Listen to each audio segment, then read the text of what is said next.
everybody is muted at the moment. If you would please unmute when you're invited to speak in any Q&A or discussion section. And if when you're speaking, you could please turn your video on, that would be brilliant as well, because the audio visual will then be able to spotlight you and pick you out. But we understand that for most of the time, people keep their videos switched off to be able to keep the line stability. So without any further ado, we're going to proceed with this book launch of Kenneth Ross's latest book, a very long-time friend of the Scotland-Malawi relationship, as many of you know, and in fact, in many ways, the architect of the Scotland-Malawi partnership. It's a great pleasure to see Ken back here in the Mandela Room, where he's chaired very many meetings as the chair of the Scotland-Malawi partnership. But over now to our chair for today's event, Dr. Gift Kaira, Senior Lecturer in History at the University of Malawi. Gift, over to you.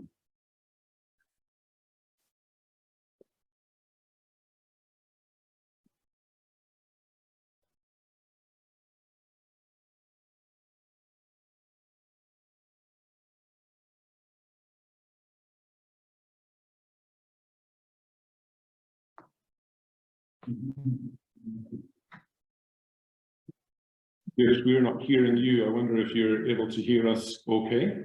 And if you are, if you'd kindly unmute.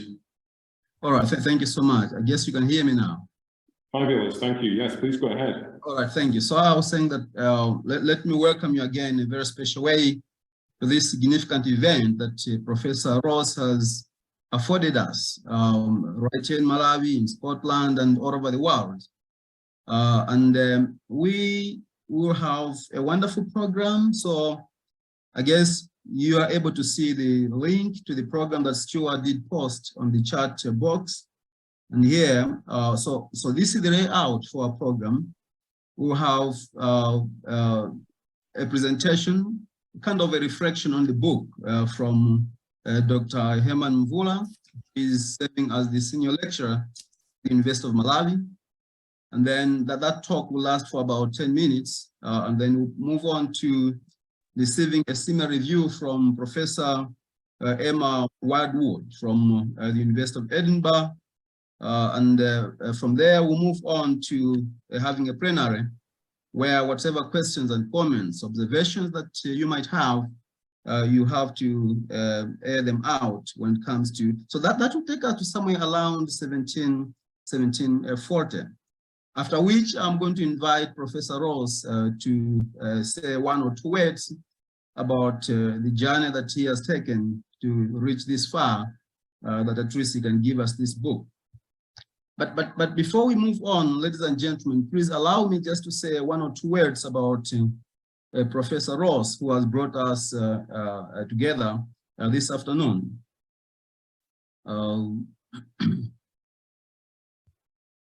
So Professor Ross is a professor of theology and postgraduate studies at Zomba Theological University here in Malawi. He is also an honorary fellow at the Edinburgh University School of Divinity. He is extraordinary professor at the University of Pretoria. He's a senior research associate at Gordon Conwell Theological Seminary in Boston, USA. He is an affiliate at the University of Glasgow School of Critical Studies and waiting professor at the University of Livingstonia here in Malawi. He is an advisor to the World Council of Churches Commission on World Mission and Evangelism.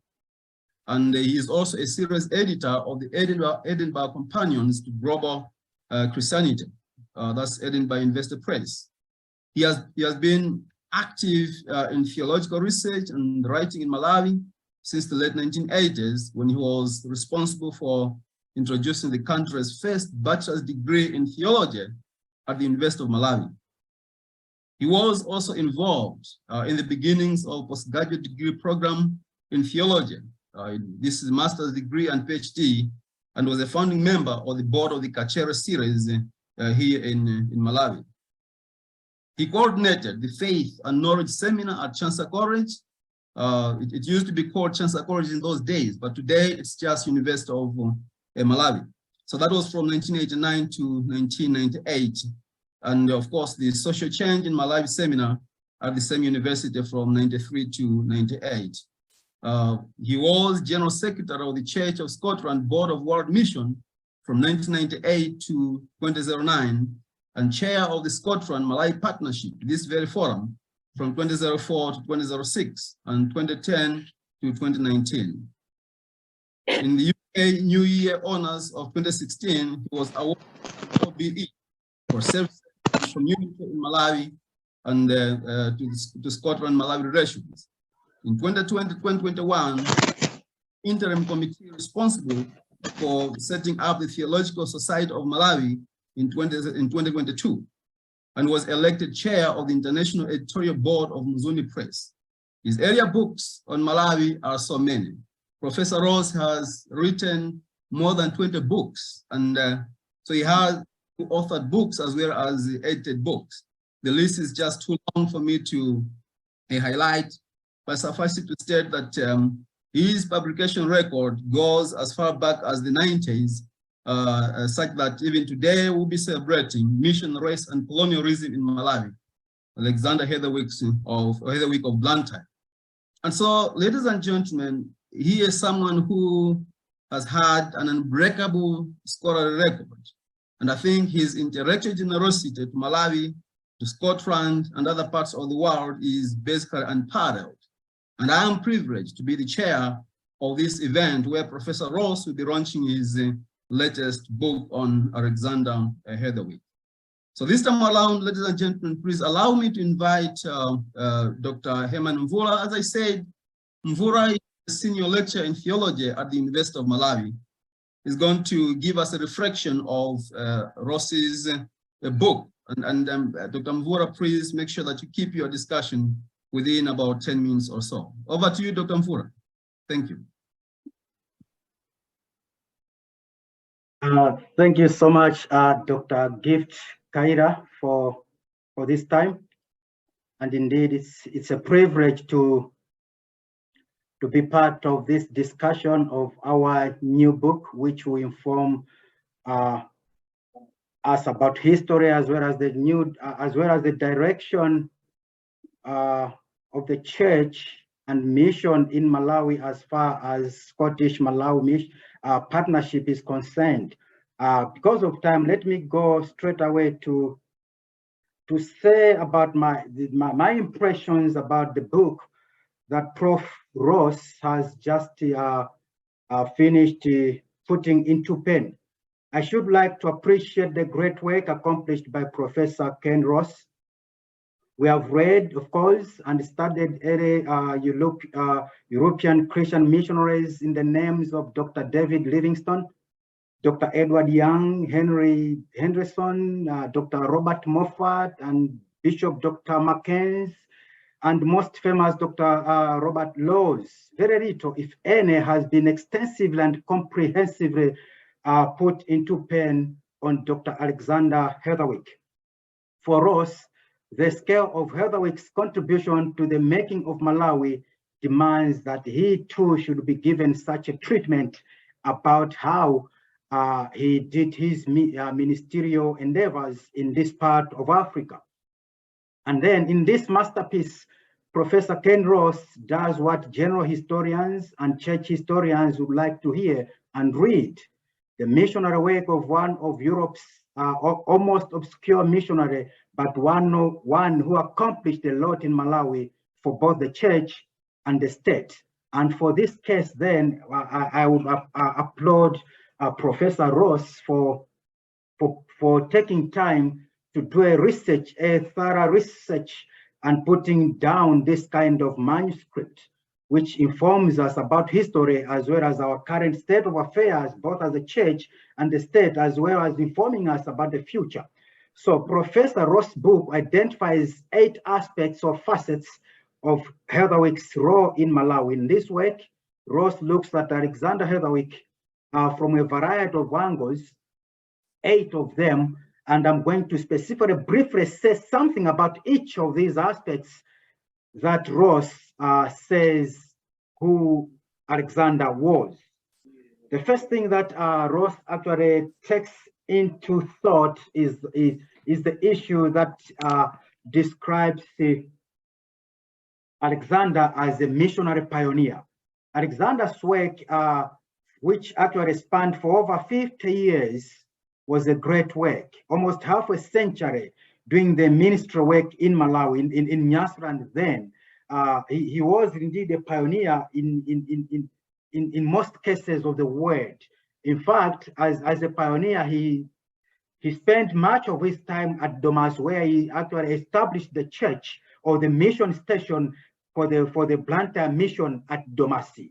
So Professor Ross then shows that if history be told rightly, Domas mission would not be mentioned without the name of the one who established it, and that is Dr. Alexander Heatherwick. He spent a lot of time, and Domas' work is actually part of Zomba, where the Zomba Theological University is, just some few kilometers, about between 15 and 20 kilometers away from where Professor Ken Ross is currently Dean of Academics at the Zomba Theological University.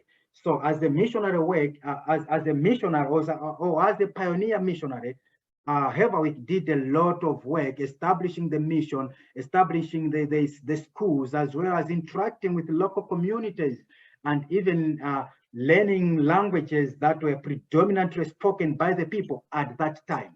So he indeed was a pioneer missionary work that Ross looks at.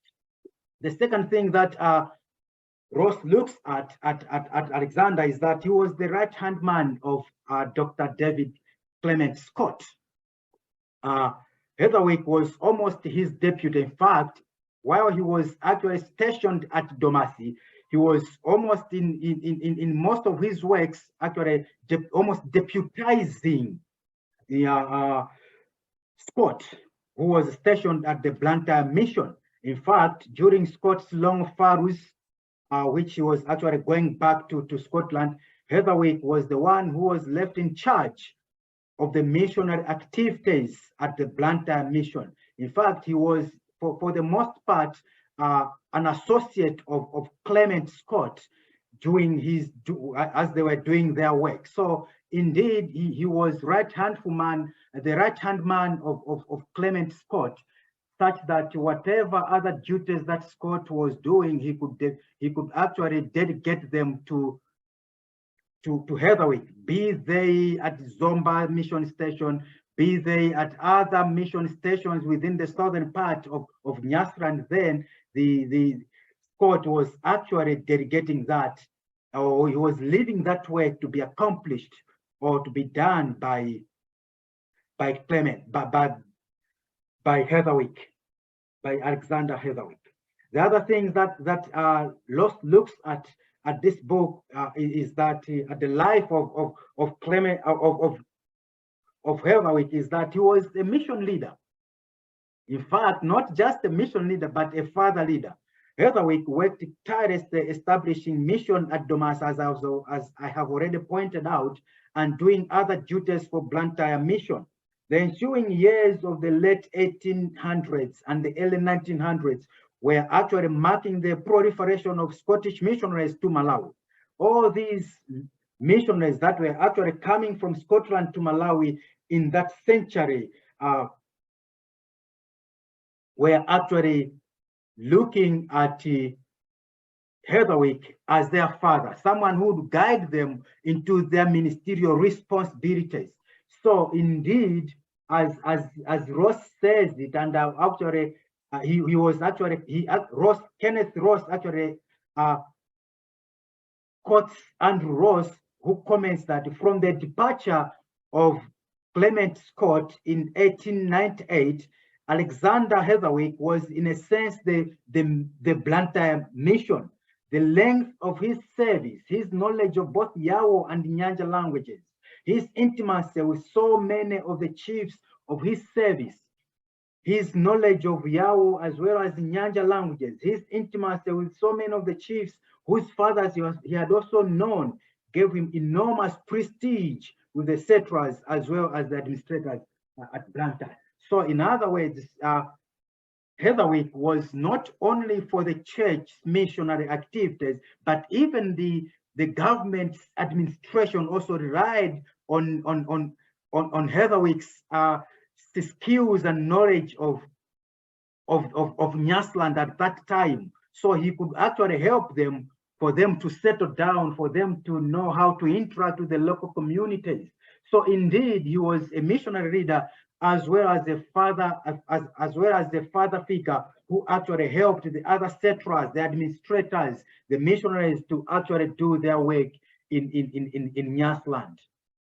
Another angle that actually Ross looks at this figure of Heatherwick is that he was a public figure. He was both, as a public figure, Heatherwick was both a critic and a campaigner. Professor Ross shows it decisively that while leadership and management of the mission was a full-time job in itself, Heatherwick's attention was never confined to its internal affairs, but extended to all aspects of life of the protectorate. Across the 5 decades that he was among the Nyasaland's most prominent public figures, as a long-term serving missionary, Heatherwick fought for Malawi, protecting it from other colonial powers. In fact, Ross shows pretty well that Heatherwick fought for Malawi's protection from the domination of the Portuguese. That kind of angle, facet of looking at Heatherwick as both a critique of government as a campaigner extends to the following, to the ensuing chapter, where Ross looks at this guy as Malawi's visionary. Ross shows that what David Livingstone dreamt of was actualized by Heatherwick's strategies and responsibilities. He even fought, Heatherwick fought against what was being said at that time, that Nyasaland should be part of South Africa. Heatherwick vehemently refused and agonized that. In fact, Heatherwick envisaged an independent nation of Nyasaland, which we call Malawi today. He defended it against the Portuguese domination. In fact, he even went back to Scotland to do a campaign that to the government in Scotland that they should actually come and declare Nyasaland a protectorate from the Portuguese domination. So indeed, what David Livingstone dreamt of as a missionary as a mission for what Malawi was to become was actually laid down and actualized by Heatherwick. Another angle that Ross looks at Heatherwick is that he was both a linguist and a Bible translator. Heatherwick was a linguist. He fluently spoke Yawo and Manganja languages. As a Christian missionary, Heatherwick devoted this time out of his busy schedules with interacting with the local people, translating the Bible. For Ross, he actually argues that, and I quote, if Alexander Heatherwick had done nothing else, he would be remembered as a pioneer linguist and Bible translator in the Malawi context. He not only translated the Bible, but was immersed in the production of other forms of Christian literature.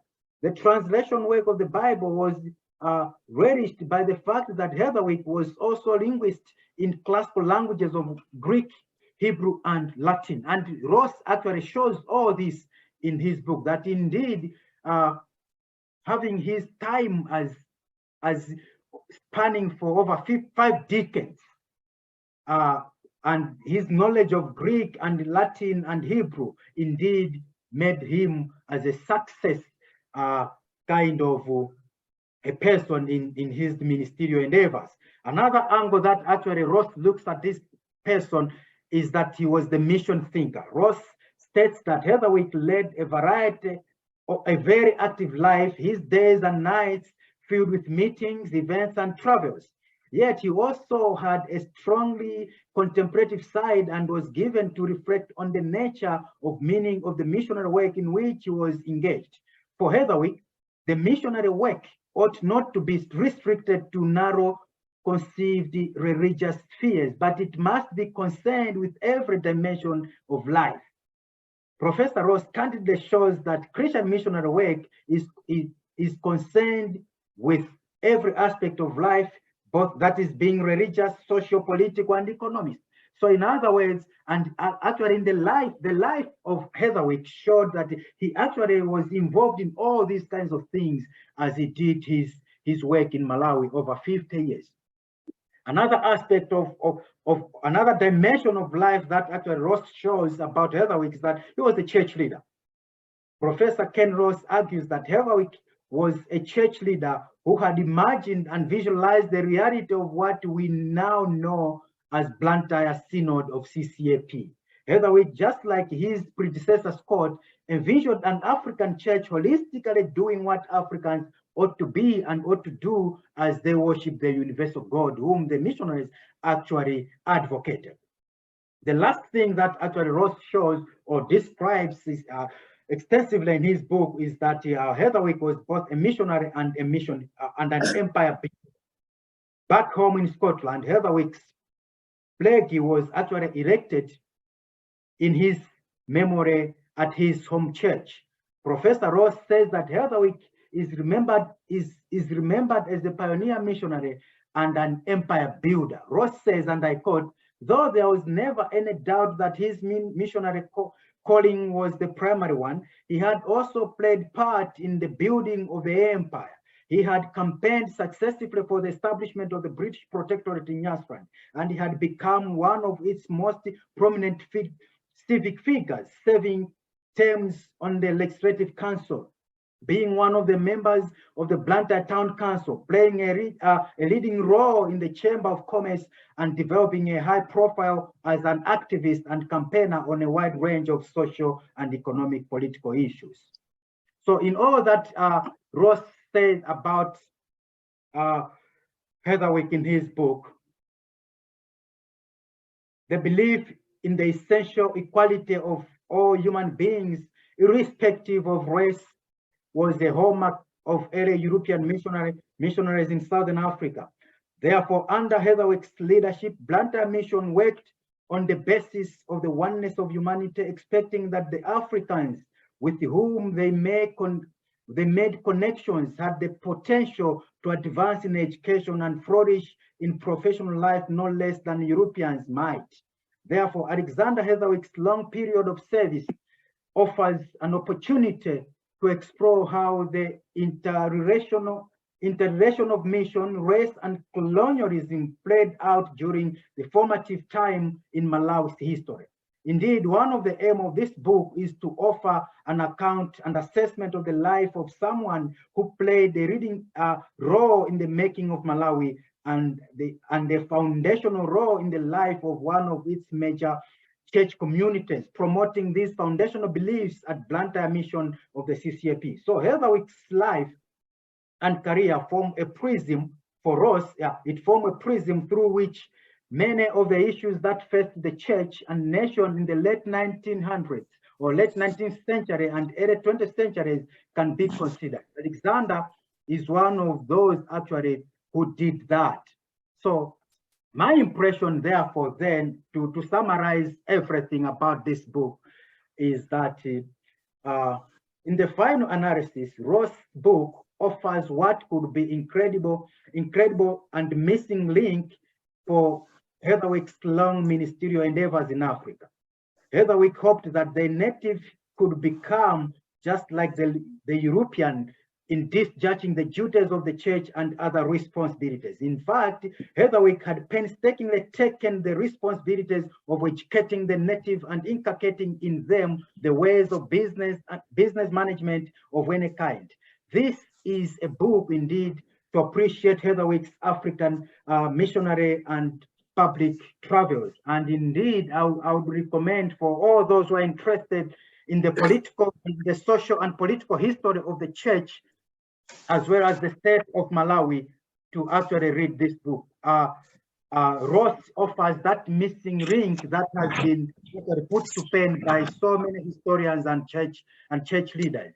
And indeed, I appreciate and applaud Professor incredible way. Thank you so much. Thank you so much. Thank you so much, Dr. Mvura, for such an insightful synopsis of the book. And I think it offers some of us who have not read the book a very good idea as regards to what it contains on the figure of Heatherwick. Right now, please allow me to invite Professor Emma Wildwood. Professor Emma Wildwood is a professor of African religions and world Christianity, and she's based at the University of Edinburgh. Professor, you have 10 minutes, bro. I'll give an allowance of 2 minutes because Herman spared us of about 2 minutes or so. So please take the floor. Thank you. Okay, thank you very much, and thank you to you all. It's a pleasure to be here and to have had a copy of Ken's book and to read it in advance. I confess that I feel a little bit of a fraud here because I'm probably one of the few people in the room and online who has yet to visit Malawi. I hope that will change by the end of the year.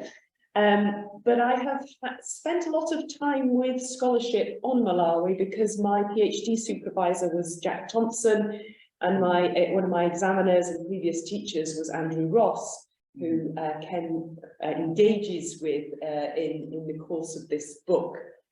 And I have known Ken for some time. So I come at this as somebody who has read quite widely on the history of Africa and the history of missions in Africa, and who knows Congo and Eastern Africa much better than Southern Africa. And I was delighted by Dr. Mbula's description of the book and his appreciation of the book. It very much chimes with my own. And so you've already heard some of the key parts of this very important biographical method into this particular form of history. You've already gathered that Heatherwick was a Church of Scotland missionary in Malawi for over 45 years. And around his story, Professor Ross examines the intersection of mission, race, and colonialism.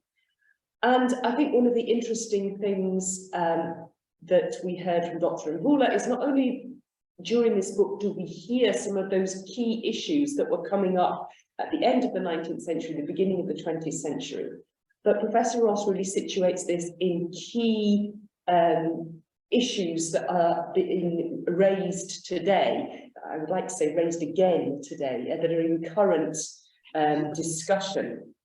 So, and he talks about this polarity of views about mission history, and saying, well, actually, one way is in which, you know, either people completely write off mission history or they sort of put it on a pedestal of some sort of hagiography of those people who were early missionaries.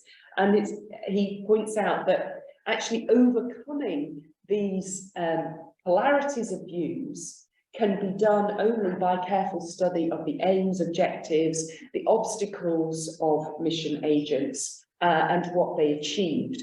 And this book does this superbly by just taking the slow working through Heatherwick's life with some of the key themes that he faced, or key issues that he faced.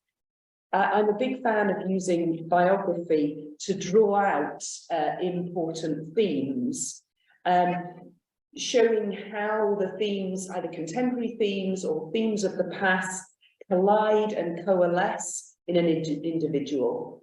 And that biography gives a sort of intimate approach that's able to draw out the nuance of decisions, that's able to compare positions at different times of life, and statements that are made in different fora, instead of assuming sometimes when people take an entirely thematic one and they draw down, Heatherwick said this.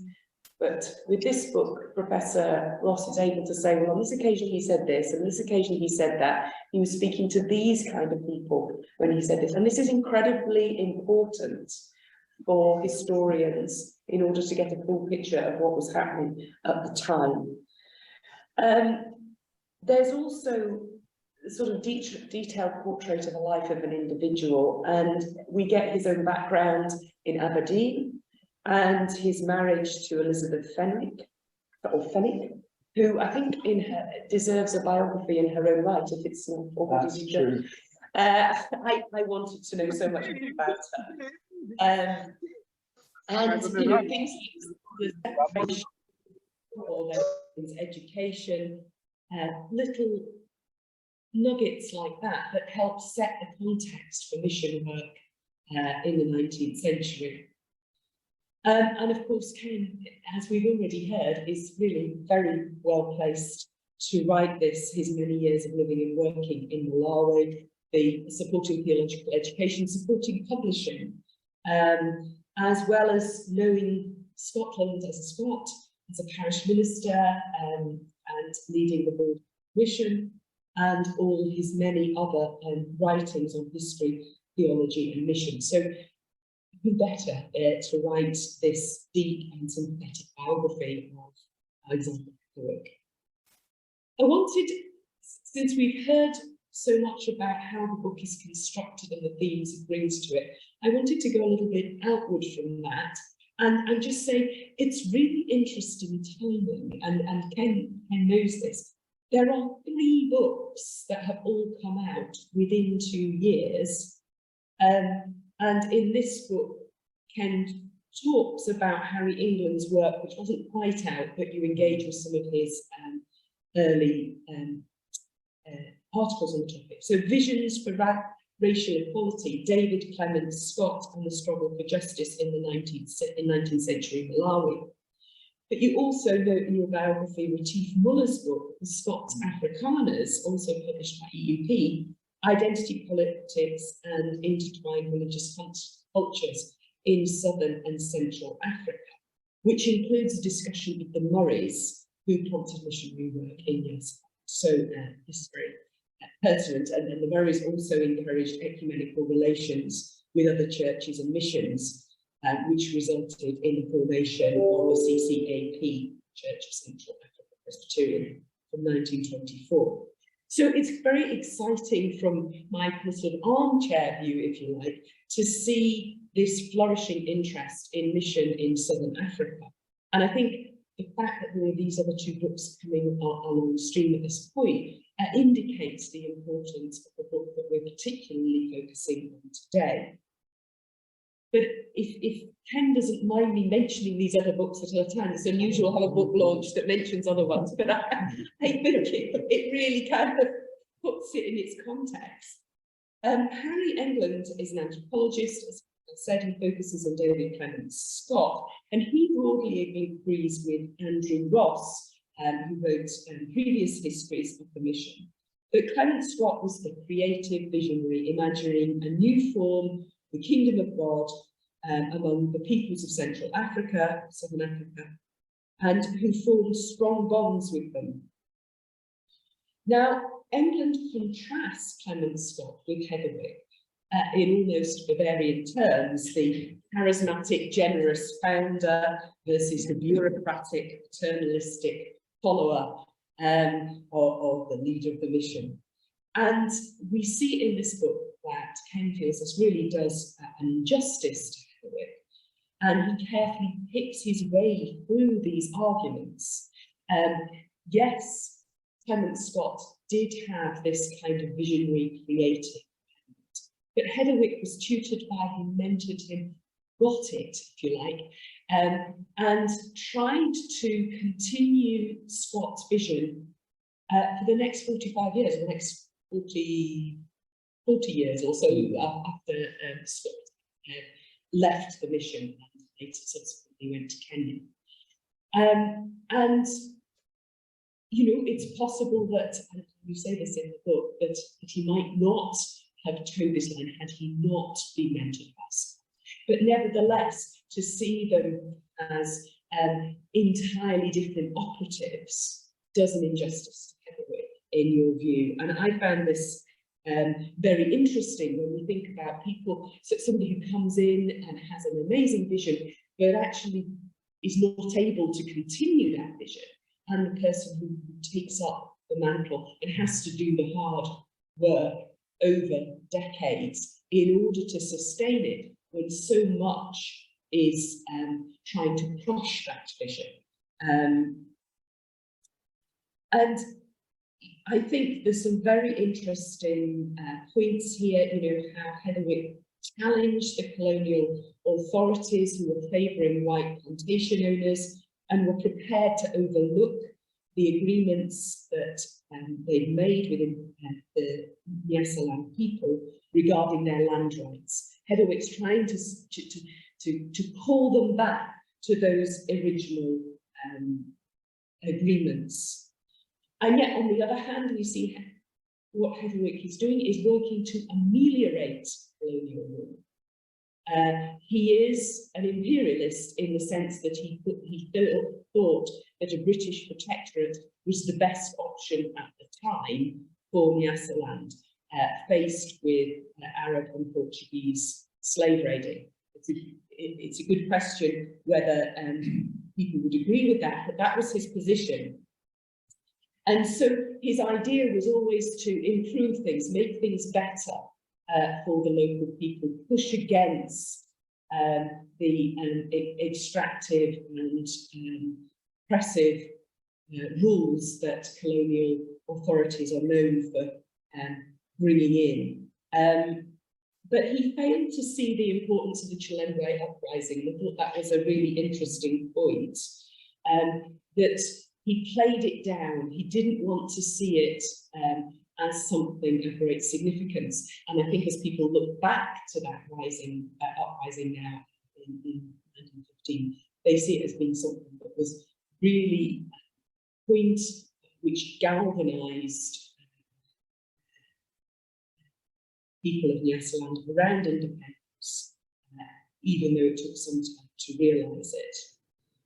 Again, there's a nice vignette that when Nyasaland became a crown colony in 1907, Heatherwick reflected back on the protection from the slave trade that he believes resulted from the empire, and was pleased with this original protectorate of 1891, even if he was worried about some of the legislation that was going through.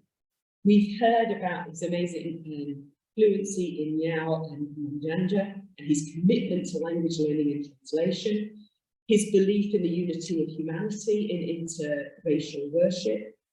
And I think what we see here, again, is how he's trying to push back against expectations from the Church of Scotland, which instigated a commission of inquiry in 1897 against Scott and Heatherwick and against these elements of so-called ritualism in the life and worship of the African church. It really knew very little about it, but it had this strong sense of what was Presbyterian and what was right, and very little sense of what we might call contextual theology.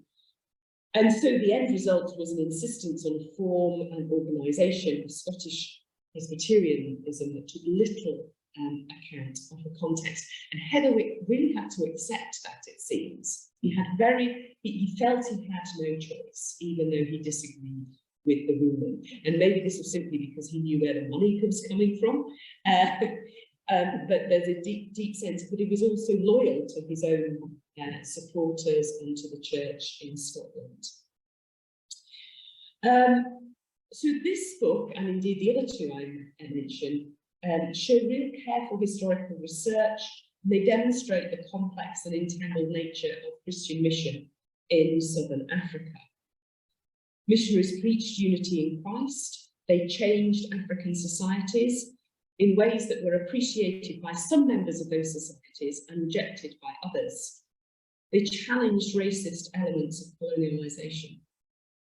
They were also products of their time, constrained by the rules of their own denominations and by pressure from colonial administrations that were intent on extracting economic benefit.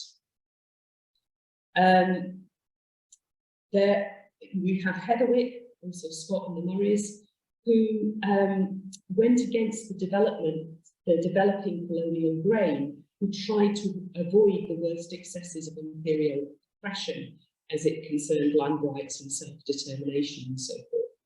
They had a very different vision of African peoples, appreciating their cultures and languages, and learning from their social and political systems, and assuming that they too could become Christians, and that was not necessarily assumed all Westerners. They saw how African cultures enriched humanity as a whole and attempted to live this knowledge despite opposition from church, colonial authorities and settlers. They also saw the benefits of modern technologies of writing, transportation, and nation states, this idea of nation state forming.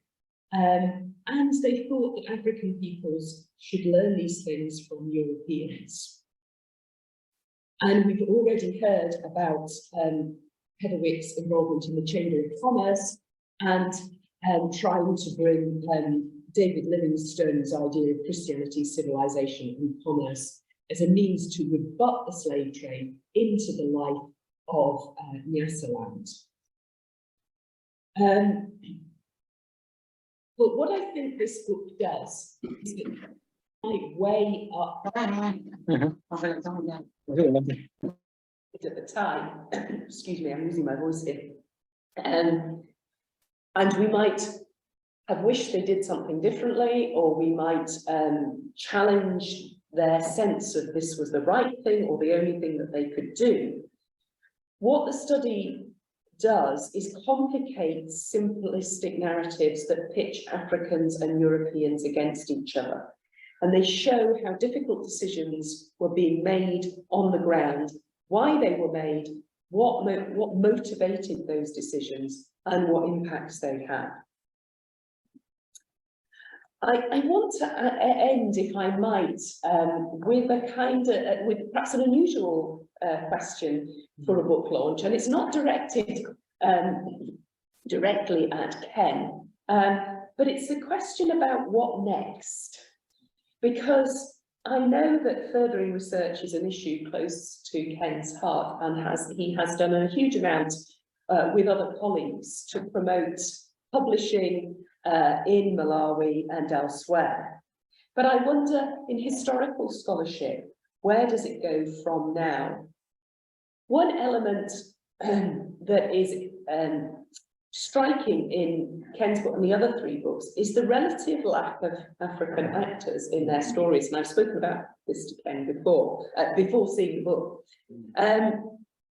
All three authors try to bring in African actors. Ken mentions the history written by one of the first African leaders, the Reverend Harry Kambwiri Matacheta. I'm sorry if I'm pronouncing the name wrong. And the autobiography by Joseph Bismarck. And towards the end of the book, Ken also discusses the African church and inculturation projects. Ken notes Hedderwick's acknowledgement of the many Africans who made possible the Bible translations that he undertook. And he particularly notes that Hedderwick's named one of them, Che Ndombo, head man Christian linguist and leper.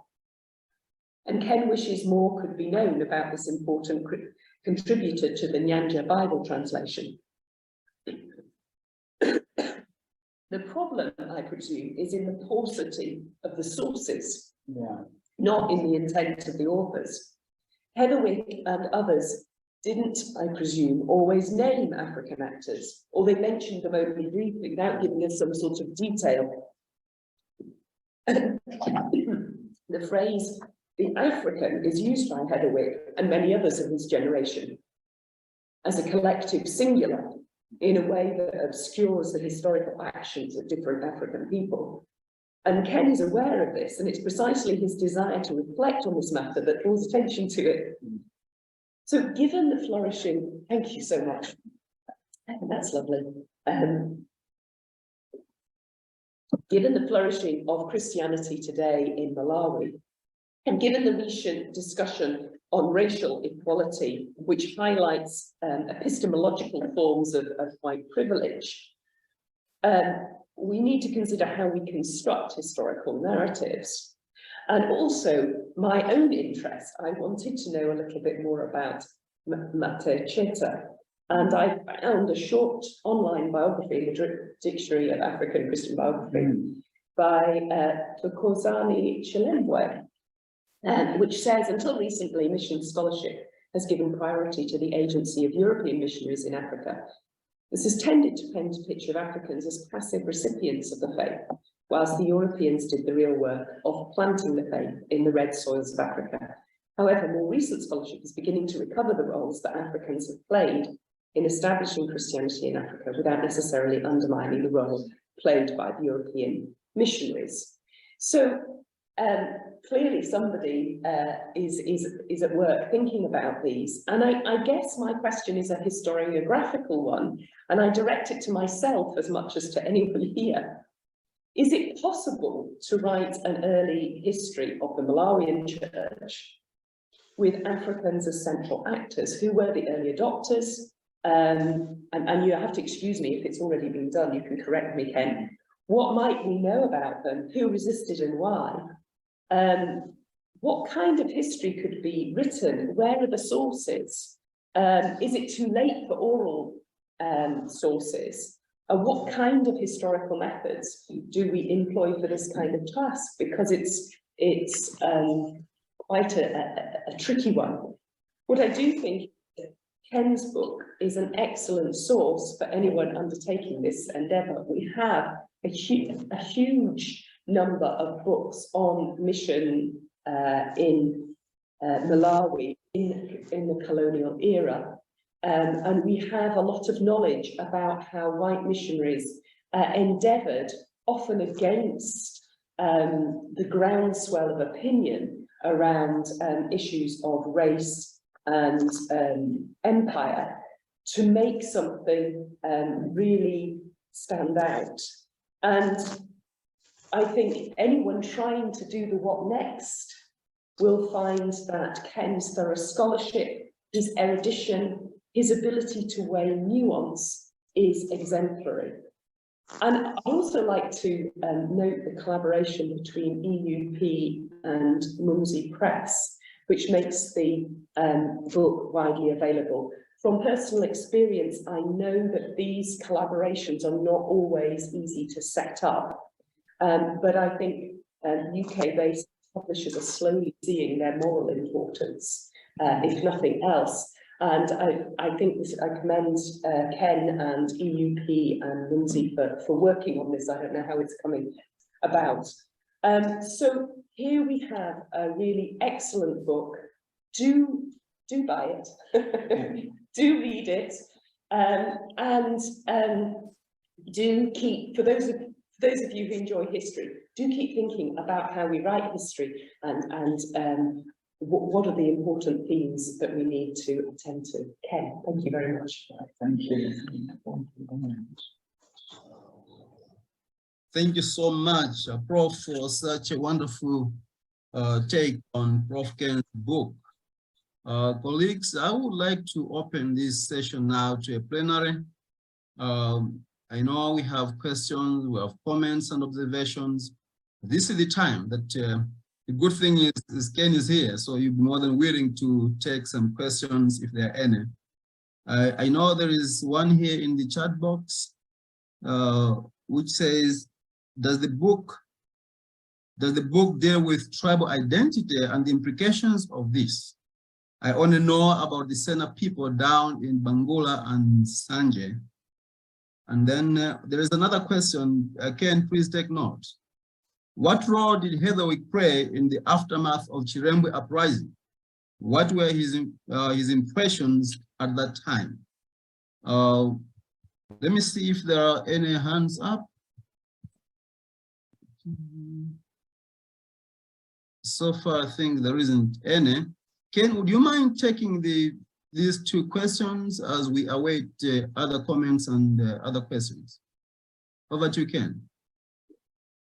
Yeah, thank you very much, Chair. And well, let me begin by just taking my chance to thank everyone for being here, both those around the table here on the High Street of Edinburgh, and those from many different parts of the world, including Malawi, of course, in the online group.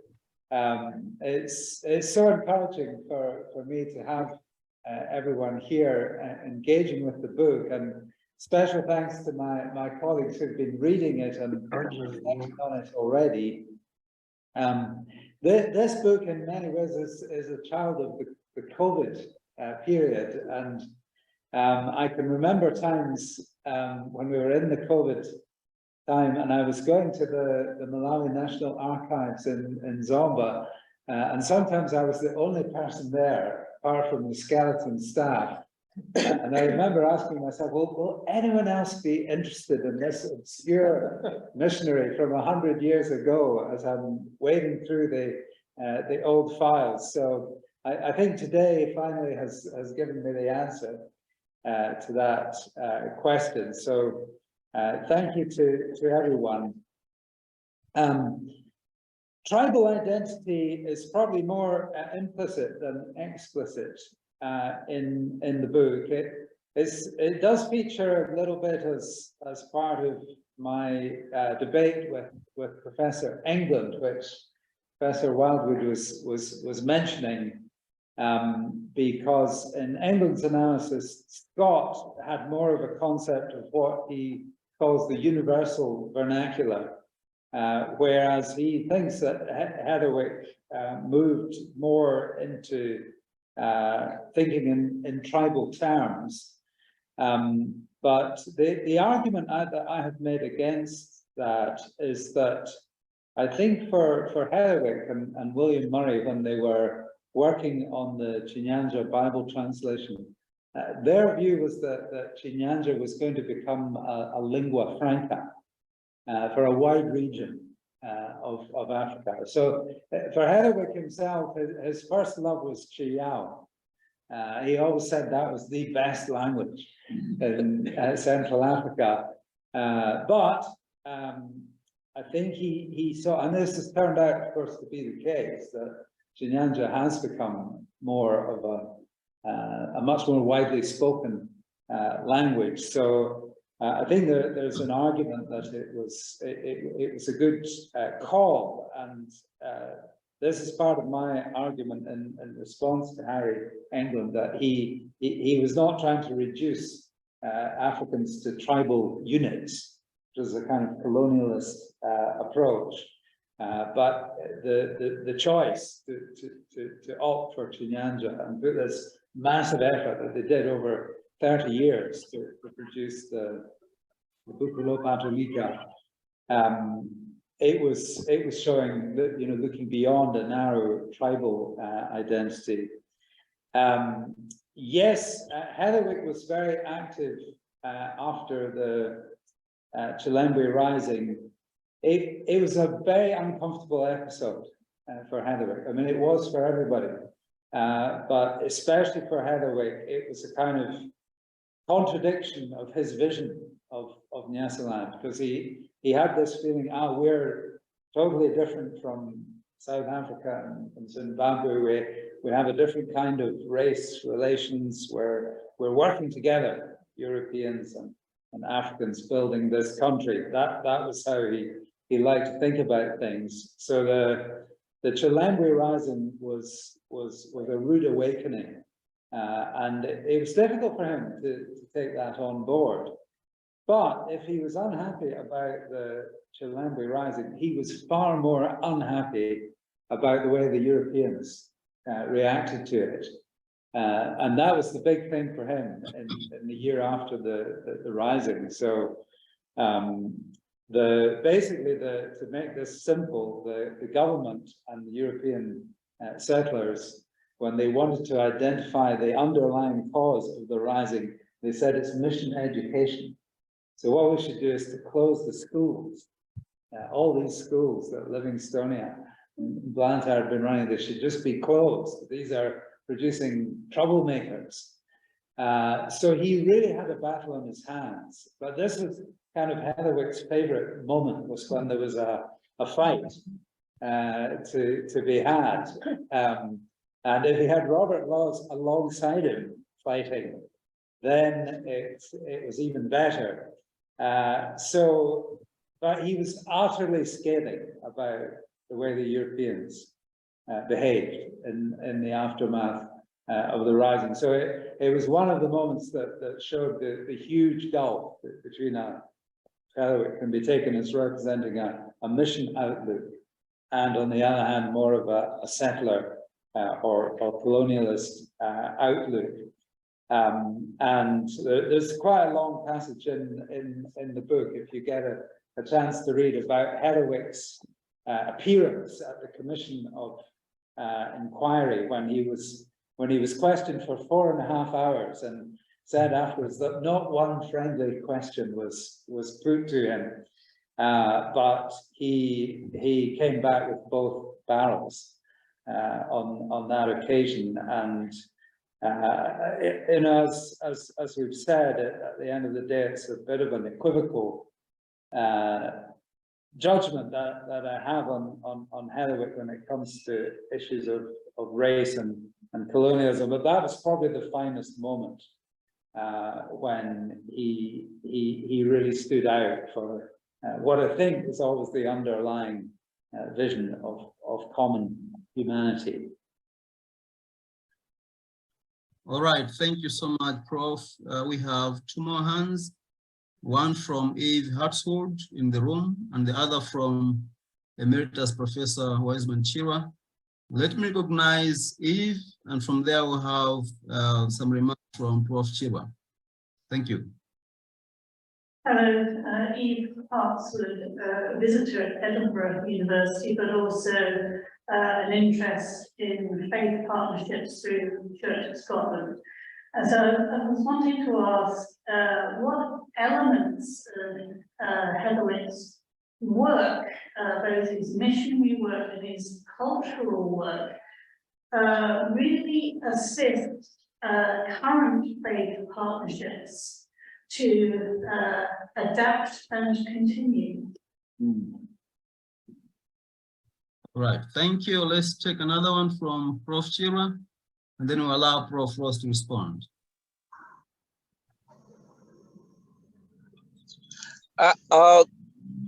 Ken, one thing that I've always wondered about has been the relationship between the missionaries and the colonial government, particularly over the use of African labor.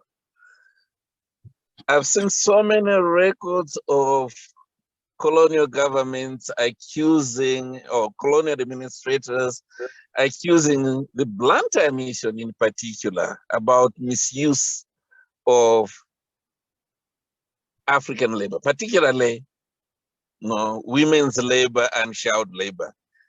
And I've always wondered, what was the mission's take? How did they view it in terms of how they were using women's labor and child labor? Did they actually see it as a benevolent thing, or what? What was their policy? And I haven't really figured out, but I've seen the debate for decades. What was the mission's view in terms of what they were doing? Thanks, Prof. Prof. Ross, would you wish to respond to these 2 questions? Yes, no, thank you, Chair. And if I can turn to Eve in the room,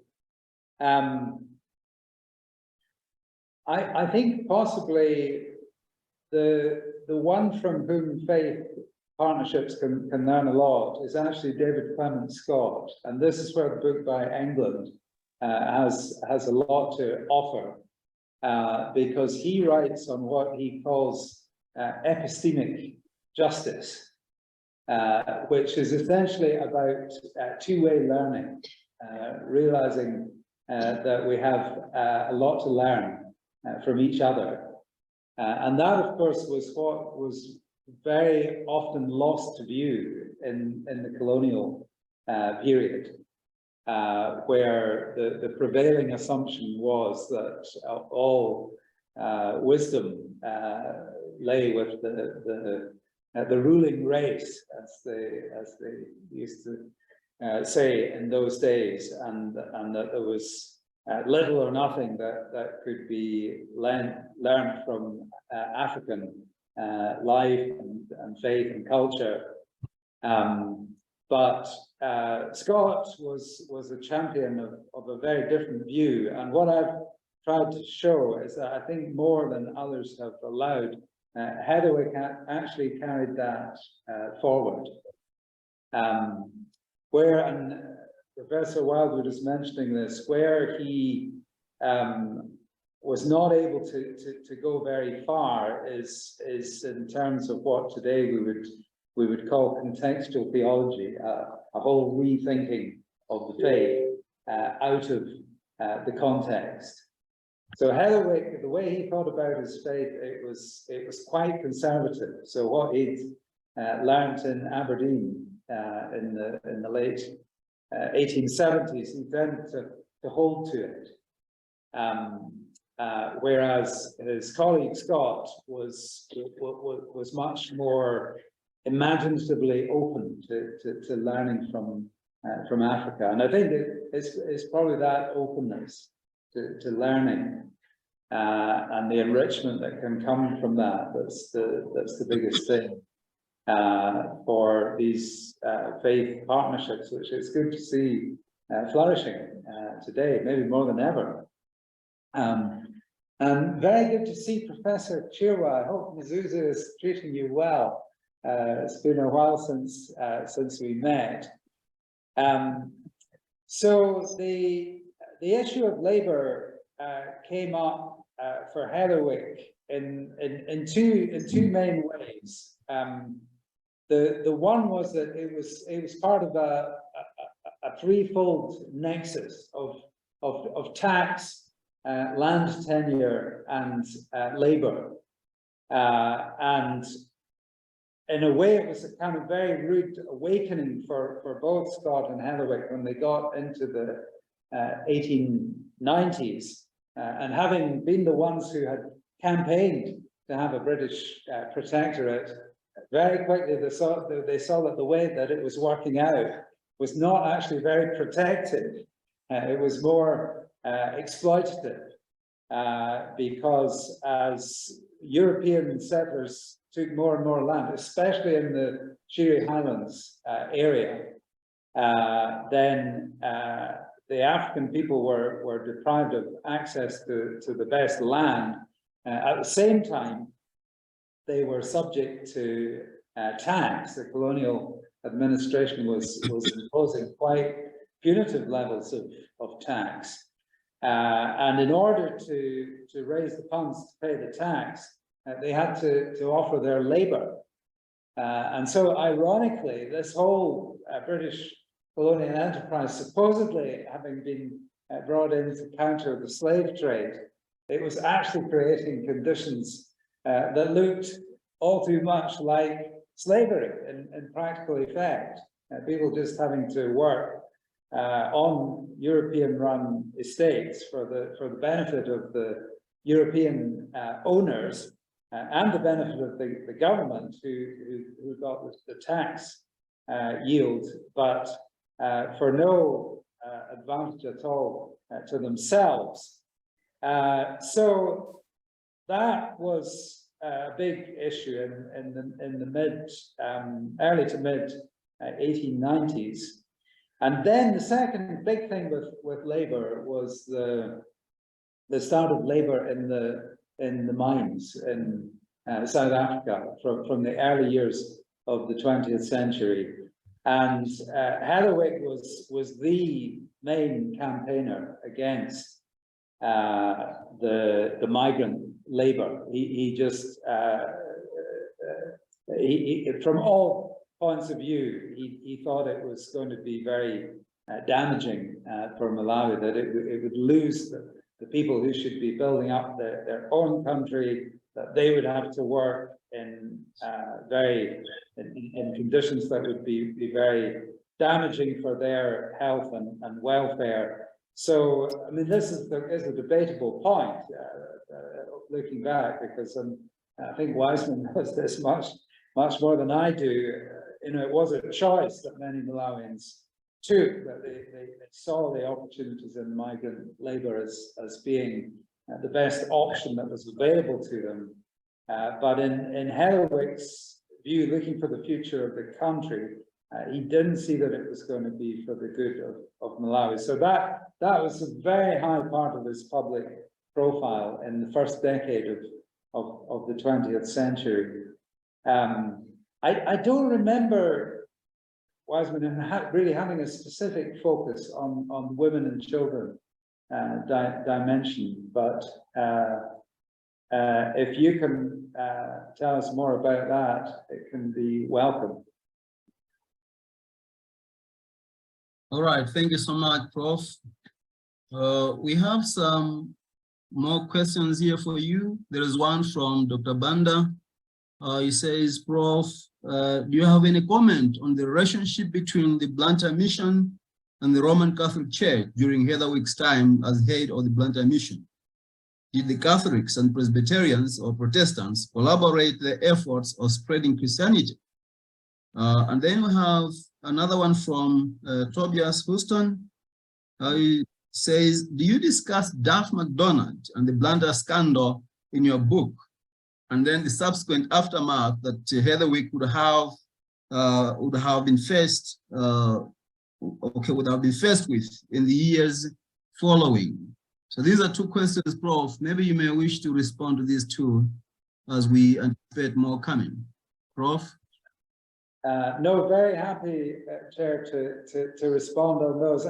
The first one's quite a short answer. It's not a very happy one. It was a terrible relationship between the Presbyterians and the Catholics during Hedderwick's time. There was no collaboration between them, quite the opposite. So I think we have to realize we're looking at a very different time, very different kind of Catholic Church and a very different kind of Presbyterian Church to what we've known in the more recent years since Vatican II. But essentially they each saw the other as the enemy. So their references to each other are full of military language and combat and having to drive back the other forces and try to occupy the land before the other one got there. And Hedderwick was in the forefront of this because he was a very combative character, as I've said. So when there was a fight to be had, you didn't have to ask him twice. So I think the only good thing that can be said about that is that it's very different today, and I think somehow it's become a lot more of a Malawian kind of relationship of mutual respect and a lot of collaboration today. But that is a study in contrasts with 100 years ago. Well, Professor Wildwood was asking what's next, and Duff MacDonald might be one, actually. I mean, a very short time that he spent in Malawi, but he's a very interesting figure. So I don't know if there's someone around the table today who'd like to look more at Duff MacDonald. Of course, it was a tragic ending to his time in Blantyre with the scandal. Cutting his time short, and I think we sometimes forget how close Blantyre mission came to collapsing completely in 1880, and it was actually the Africans who kept it going. This is another Professor Wildsweet's point, because almost all the European missionaries were sacked. So the only ones who were left were Elizabeth Hedderwick. So the women who've been very neglected in the history, and then the Africans who had kind of gathered around Duff MacDonald, people like Bismarck and Donald Malota and Rondau Kaferanjira. They were the people who kept it going. And it brings me back to Emma's question. I mean, definitely, if we ask where the studies are going, the experience and the role of the African participants in all this, I think it's crying out for much more work. And we've mentioned the late Jack Thompson earlier in the discussion. I mean, Jack has been a pioneer in this area, but if he were still with us, I'm sure he'd be the first to say there's just a lot more to be done. And I was kind of surprised myself to find myself writing about a European missionary, because so I've kind of felt, well, the next thing I have to do is look for the Africans who were there. What were they thinking about? What was their experience? What was their vision? And it's exactly as Emma has said, the sources are challenging in this respect, but that shouldn't make us stop. It should just make us work harder. Maybe it's getting between the lines and the written sources, still working with oral sources. I mean, we're not so far away. But we can't do like Andrew Ross in the 50s. He could talk to the people who were there right at the beginning of the coming of Livingstone and Blantyre. We can't do that now, but their children or their grandchildren, yes, we still can, and probably they know a lot.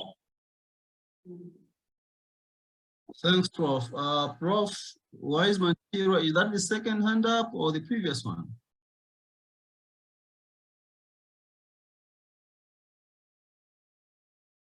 Prof, should unmute yourself. Yes. No, I was just trying to respond to what Ken actually said about the specific issues. During the early times of mission, there were records of women who were actually running away from troubled marriages, those that had actually been freed from slavery and so on. We don't know the exact numbers, but they seem to have actually been quite a sizable group. And there was quite a bit of correspondence between the colonial government when it was being established, accusing the mission of using more or less servitude labor, these women. And then when the mission started, the colonial government actually engaged the mission about the use of the school to recruit children who were going on either farms or gardens or farms of missionaries and so on. And the debate was actually sometimes quite intense. And the government, more or less the colonial administrators, telling the missionaries, you are not any different from the settlers and so on. And Hitherwick was actually the center of that debate. That's the one that I was actually more interested in, to see what was his understanding of what he was doing. Thank you, Prof. Chira. Prof. Wiseman and Prof. Ross, I wonder if you would wish to respond to that again, but I thought I should have used my rights as a chair to ask a relatively similar question to what Prof. Wiseman has said. There is a stage of scholarship trying to fight back on those that try to rehabilitate colonialism and its associated proxies, such as missionary figures. My question is, what would you say to this, especially that your work seems somewhat apologetic to Hitherwick? Thank you. No, thank you, Chair, for that. I mean, Professor Chira is a great historian of labor issues. So I think I'm more depending on him to shed light on this one. But the thing that I would hold up from the early Blantyre mission history when it comes to girls and women is the role of Janet Beck. And there's been recent work has been done by Gilbert Peary trying to retrieve the work of Janet Beck. And I don't know whether, to what extent that was a response to criticisms, but it was certainly the case that from the mid-1880s, girls' education under the leadership of Janet Beck was a major feature of the mission, and Beck was a near contemporary of Heatherwick. It just came a couple of years afterwards, didn't last quite as long, but they were both together in the middle of Blantyre mission for a long time. I think on your own question, Chair, what I would say is that I hope one thing that the book might do is to challenge the complacency of historians who simply conflate colonialism and mission, or colonialists and missionaries, as if they were simply part of the same thing without any distinction between them. Now, I appreciate in the long view of history, it is quite possible to argue that the missionary enterprise was an ally and was serving the colonial project, and that there are good arguments for that. But what I've tried to do by taking a close look at Heatherwick's life is to acknowledge that there was a close relationship between the two, but there were also differences that I think are no less important historically. So on the analysis I'm offering, Heatherwick was influenced. He was influenced by the racist and colonialist thinking that held sway in his time. But he also kept that pro-African vision that ultimately outlived the colonial period. So I suppose if I was putting this into historical debate, what I would be proposing is that we should not settle for lazy stereotypes, but we should really interrogate the tensions and the contradictions that are there in this intersection of mission, race, and colonialism. And we might find that with different missionaries, they landed in very different places in terms of how they handled those issues. Thank you so much, Prof. There is a hand from Isobel Reed in the room. And if there is anyone else in the room who has a question or comment to make, please go ahead and do so. But for now, let's have some comments or questions from Isobel.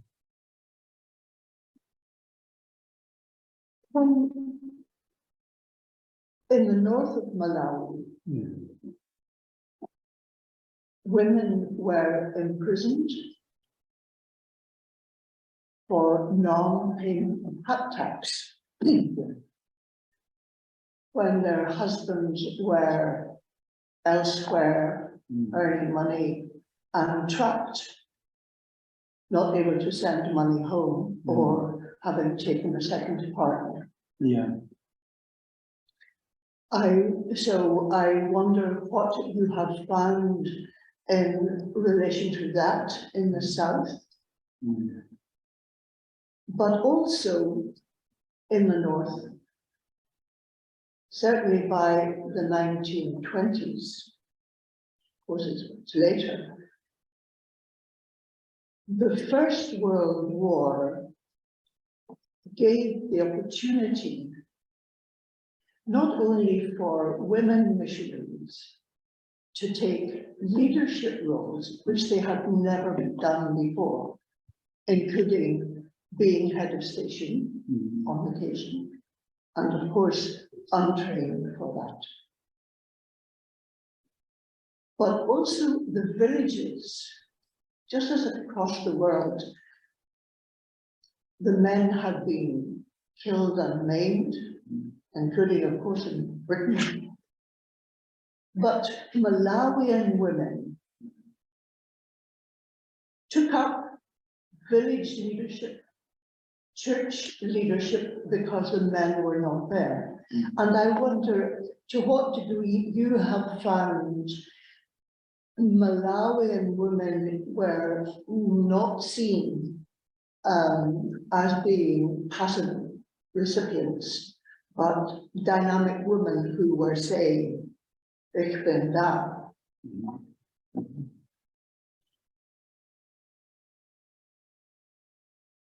All right, Prof. Ross, before you go on to respond to that, we have Dr. John Rwanda, who would like to say something. Dr. John Rwanda, please go ahead. Over to you. Okay. As you know, Ken, this is not my particular area of expertise, but it's just somebody who enjoys consuming history. Just to comment on what Professor said, Professor Wilder said, sources depend on who was writing. At that point, most of the sources were being written, laid down by white missionaries and colonial authorities. Okay, so to excavate information about the Africans would be extremely difficult. Okay, I appreciate that Andrew Ross might have interviewed some of the survivors, but this is in the 50s, quite old. And now, if I just deviate to the Anglican where I'm familiar, you know, the church at Malindi was established in 1898, the same year Dr. Banda was born, and one of the earliest medical orderlies was my uncle, who came from a coma to start the mission, but do not find his name anywhere very much. There's a monograph written by Frank Scott somewhere. You know, that's why I mean, oh, so, you know, so this problem is going to be there for a long time. Yeah, that's the question of one. And the other thing is, as a general consumer of religious history in Malawi, religious studies, I'm also not concerned. It's not mind to be concerned. Most of the PhDs, masters, which seem to be coming out, same University of Pretoria, which I associate with in Commerce Synod. Okay, so I might be, you know, showing my ignorance here.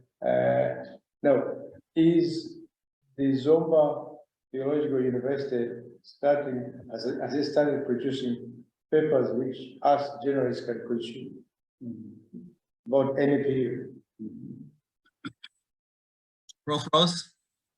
Oh, thank you, Chair. Well, I think Isabel's question, I really have to answer it in terms of Hathaway, because it's a mammoth question. But you're definitely quite right that the First World War had a lot of unintended consequences. And one of them was women having the opportunity to have a lot more responsibility, but also Africans as well.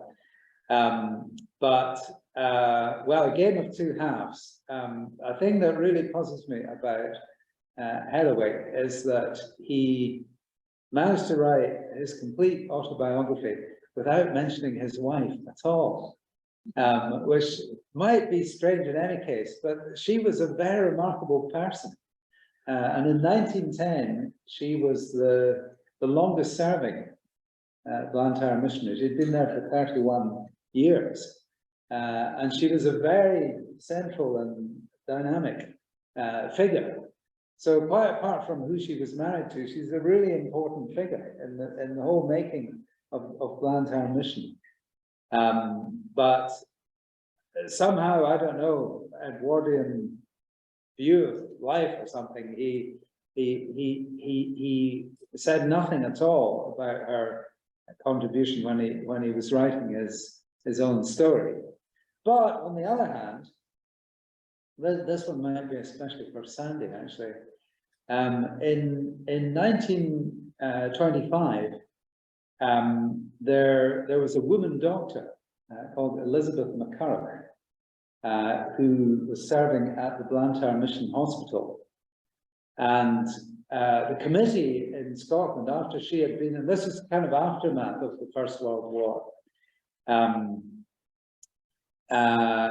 so the committee in Scotland then found a male doctor who they were going to send to Blantyre, And they wrote to Heatherwick and told him, well, now that the male doctor's coming, he will have to be in charge. And the woman doctor will step down to a subordinate position. But Heatherwick would have none of it. So he stood up for Elizabeth McCulloch and said, no way is she going to be removed from being in charge of the hospital. We're very happy to have a male doctor, but they can come in and do their own work. Dr. McCulloch is going to continue to be in charge. And actually it prompted him to a reflection. And what he said was, I mean, he's still very much thinking in terms of missionaries and mission. And he said in the middle of that, was another of his battles, because he had to fight off the committee in Edinburgh. But he said to them, no, women are going to become much more important in the future of this mission. Which I was quite surprised, because I think he was quite a patriarchal character in his soul. But he did stick up for Elizabeth McCulloch. And it wasn't just a one-off thing. He somehow saw it as part of the future, that women leadership is going to become much more important going forward. So that's two sides to Heatherwick. Biography is rarely simple. So yeah, sources. I mean, these long hours I spent in the National Archives, John, the thing is, Heatherwick, he was getting a lot of correspondence from people like Harry Matacheta, whom Emma mentioned, John Gray Kufa, writing to us. And these letters are all in the archives, still there.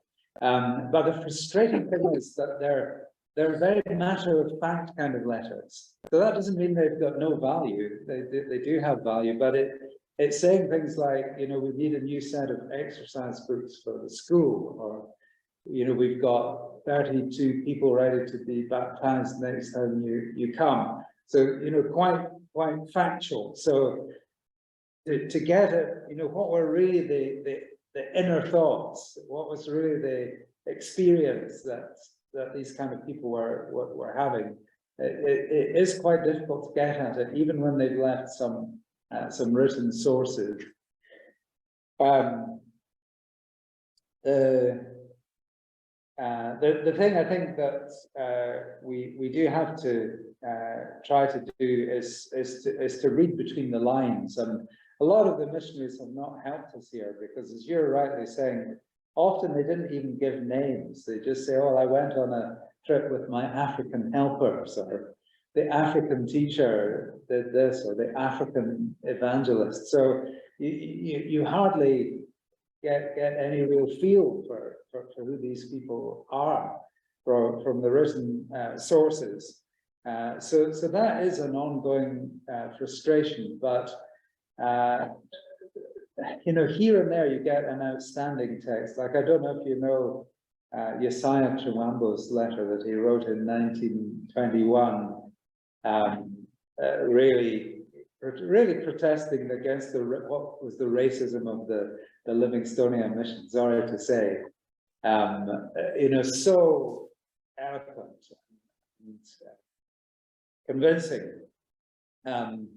So here and there, you get a source like that that's going back not quite to the beginnings, but quite close. So I think I would just say, no, let's not give up. Let's keep on the archival work, keep on the oral research, and because these were the people who made Malawian Christianity. I think, you know, far more than, I mean, someone like Heatherwick was a great force in his own way, a kind of master organizer and great champion of things that he thought were important. But I mean, the people who were out in the villages around the Shire Highlands, inspired by their faith and and sharing it with others. That was the Malawians. So knowing more about them, I think, is our project. What about this schools of, most of the, I think papers we're consuming are coming from the Nkoma Pretoria axis rather than the University of Malawi, Zomba Theological College. Well, no, I think we take that as a challenge. I think Dr. Kaira might join with me in taking it as a challenge. Of course, I mean there are important archives that are distant from Malawi, especially in Stellenbosch, in the South African case, but also here in Edinburgh. I mean, a fantastic archive just literally a stone's throw from where we're sitting. This is a bit difficult for the average Malawian researcher to access unless they have opportunity to travel. So I think there's a huge amount to be done, and luckily we're in an age of new possibilities with digital technology. So I think University of Malawi, Zomba Theological University, and others, many others are coming up now. As we're seeing a remarkable time in development of higher education in Malawi, let's not forget the archives and the importance of archives. Thank you so much, Prof. We are definitely running out of time, at least for discussions, but allow me probably just to let you respond to 2, if not 3 questions. And I think if you could make sure that your responses are limited within a space of 5 minutes or so, I would definitely appreciate. So the first one is from Eunice Mbia from West Virginia University. He says, Prof, did Heatherwick face any opposition within and among the Protestant missionaries? Would using a different case of a missionary give us a different story about missionaries and their involvement in politics at different periods in the political history of Malawi? And then there is another quick one from Tobias Houston again. You mentioned a lack of collaboration with Catholics. What about the Anglicans? Another area later, Chancellor Mapus of the UMCA spoke very highly of Heatherwick's translation abilities and basically surrendered any further interest in Yao Bible translation to Heatherwick. I'm wondering what Heatherwick's perspective was towards the Anglicans and even toward Chancellor Mapus in particular. And the other one is administrative, it will come at the end, but please also respond to this one from Felix Chimera Nika. How did the colonial racial hierarchy manifest itself within Blantyre Synod itself? How do you give voice to the subaltern in this history? Are there traces of Pan-Africanism in the African voices in the story, like say in Chilembwe's case? What, in your opinion, would have the Synod done better in race relations? Prof, once you have responded to these questions, I want you also to comment on whether there is a paperback on the way, apparently because an Amazon hardback is selling at £74, which is quite a significant amount. Prof, very quickly, please take these questions in 5 minutes. Thank you.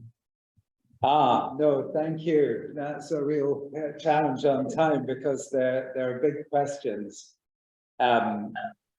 So let me try to be brief. To Eunice and Mbia, first of all, probably I mean, there were many strains and tensions within the life of Blantyre Mission. Probably the most explosive time was the time in the early 1890s when the missionaries who were at Mulanje fell out in a big way with Scott and Heatherwick. And to a great extent, it was around race issues. So I have to kind of simplify it that the Mulanje missionaries were more inclined to fall in line with kind of attitudes that were coming with the British administration. while Scott and Heatherwick got into a very bruising, critical relationship with the British administration. So one of Heatherwick's great outbursts was he described his colleagues at the Mulanje mission as anti-native, anti-mission, and anti-Christian. So when he had a point to make, he didn't miss and hit the wall. So yes, there were times of conflict within the mission. The Anglicans, it's a bit of a game of two halves. They had quite a good relationship with the UMCA at the beginning. So when because they all came through Blantyre, you know, in the beginning of the Malawi history, all the missionaries who were going further north, they all came through Blantyre, and they very often stayed with Heatherwick in the manse, or with Scott when he was there. And they were very often invited to preach in the big church in Blantyre, the church we now call St. Michael and All Angels. So kind of got off to a good beginning, but then they became much more distant.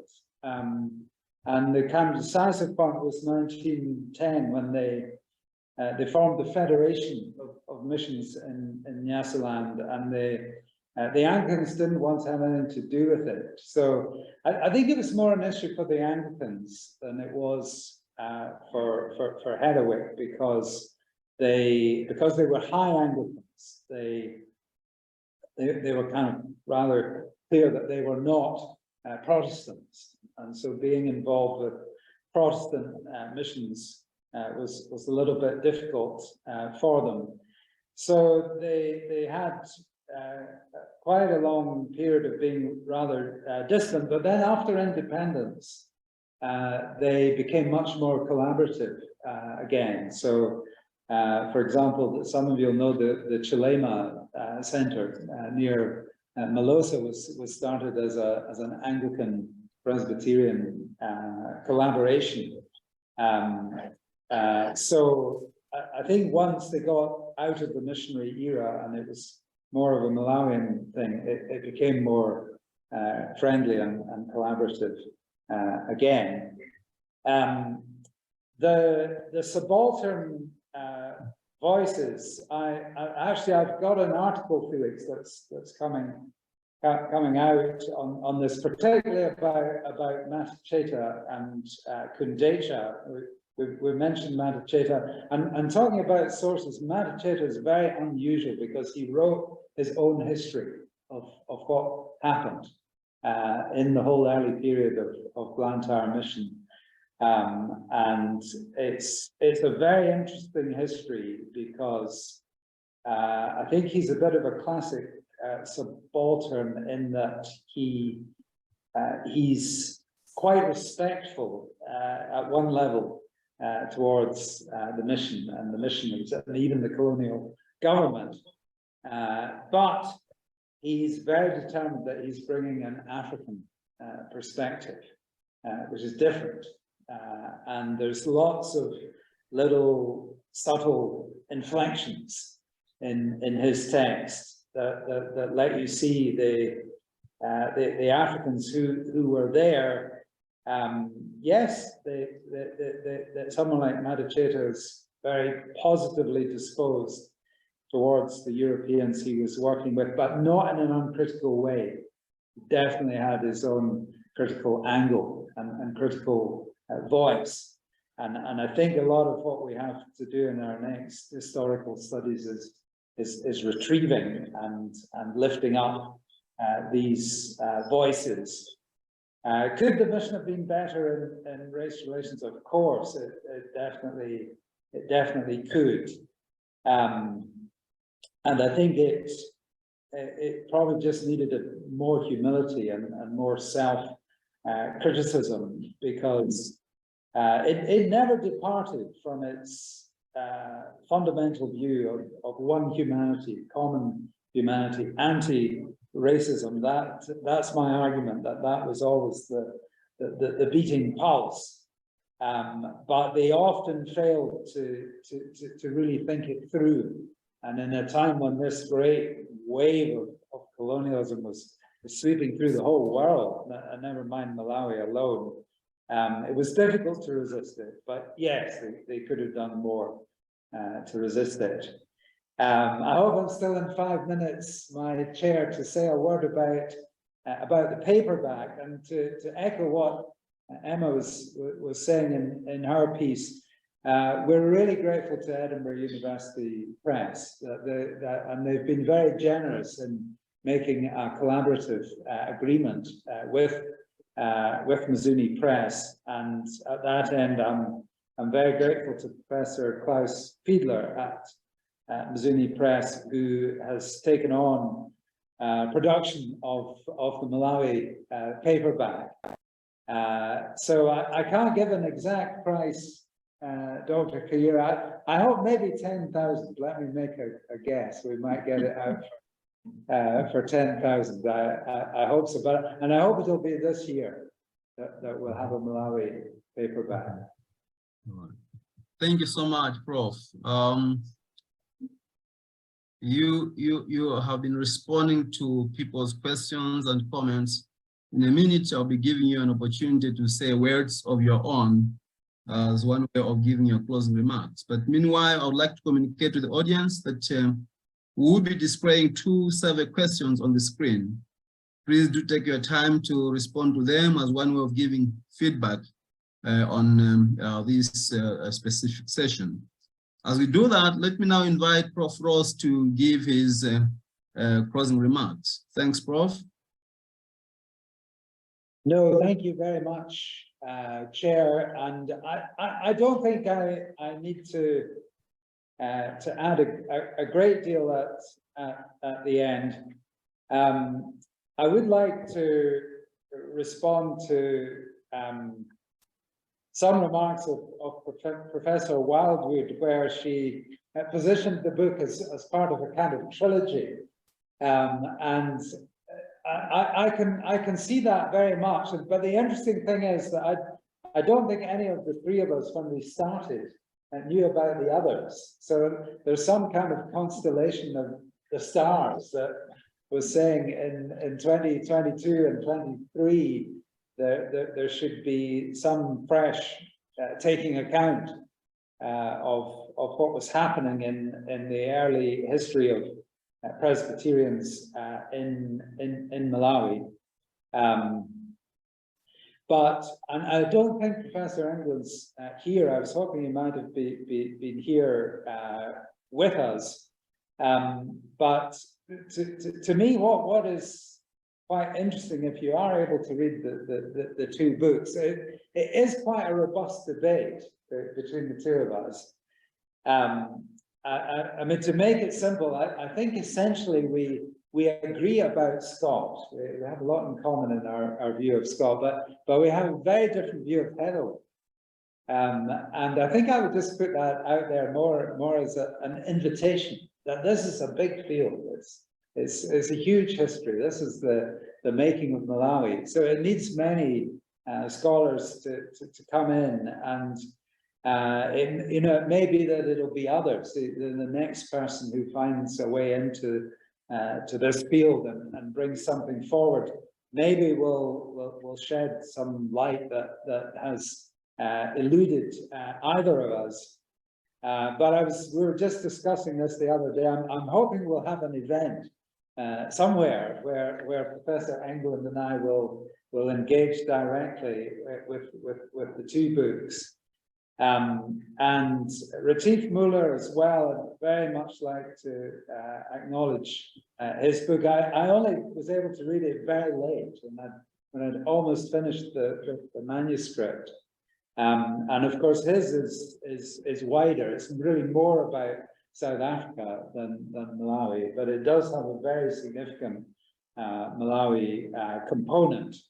And so the whole way that the kind of compare and contrast of what Nkoma and Blantyre had in common and where they differed, it's a very rich theme. So I think great that we have this kind of threefold addition to the literature, but I hope it's not like an end point. It's more like an invitation for more studies that have come. And I'm looking at my chair and others around the room and saying that, well, these are three, in a sense, outsiders, people who've lived and been involved with Malawi, but we're always aware that we're not Malawians ourselves, however captivated we might be by Malawi's story.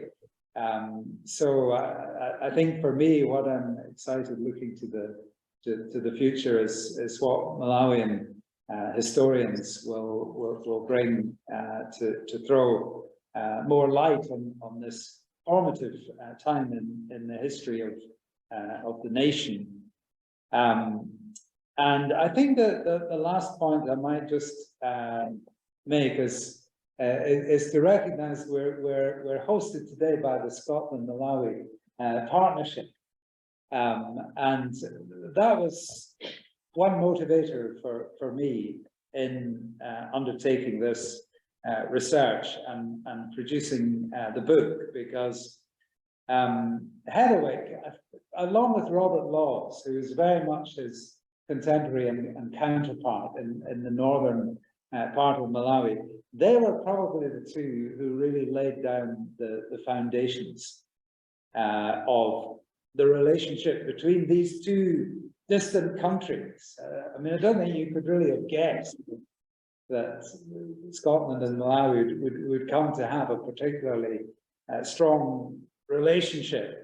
There's no kind of obvious geographical or political need for it. So I think the long time that Hedderwick and Laws spent building a relationship between people and churches and communities in the two countries, it's the foundation of what's represented in this room today. And I hope that I've not been naive or pretended that there's no difficult issues to be confronted, because the book is full of issues of racism and paternalism and stadialism and colonialism and imperialism. And these, all the Europeans who were involved, to some degree they were infected by these forces. And this is not good news for Malawians. Yet somehow, this is the case I'm making in the middle of it, relationships were formed that were marked by very different values of common humanity, of a passion for justice. And these have continued to be inspirational even until today. And so it's a history book, can't pretend otherwise. But perhaps today we can learn from what was good and also what was not so good in the history. Thank you so much, Prof. Colleagues, let's thank Prof. Ross in a special way.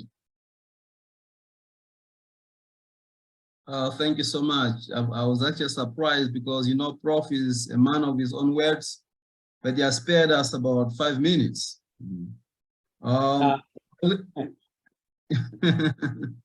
Colleagues, please, in a moment we'll be ending this session, but I would like to thank you in a very special way for making the point to be an audience to this significant event.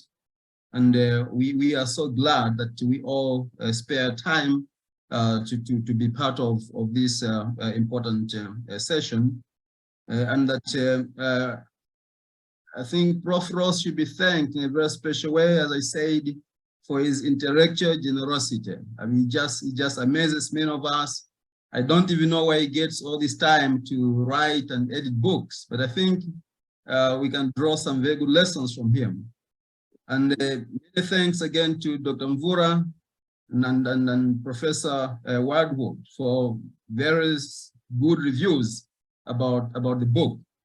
And many thanks again to our colleagues in the administration of SMP. You have arranged a very good Zoom session, and I hope that the feedback that we have gotten will go a long way to improve on these sessions if at all there is any need for improvements. And again, I would like to remind you that there have been some announcements running on the chat box. Please just run through the chat box. There's some, I can see a couple of them, so please take note of that.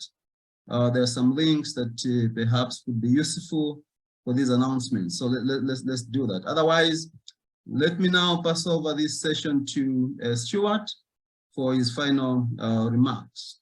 Stuart, over to you. Thank you very much, Chair.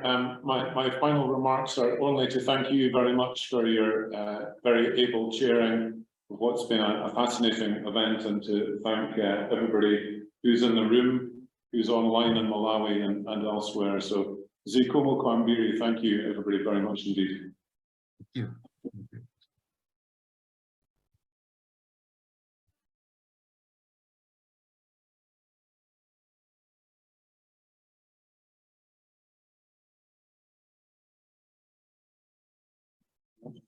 No, thanks. Sure, that really seemed to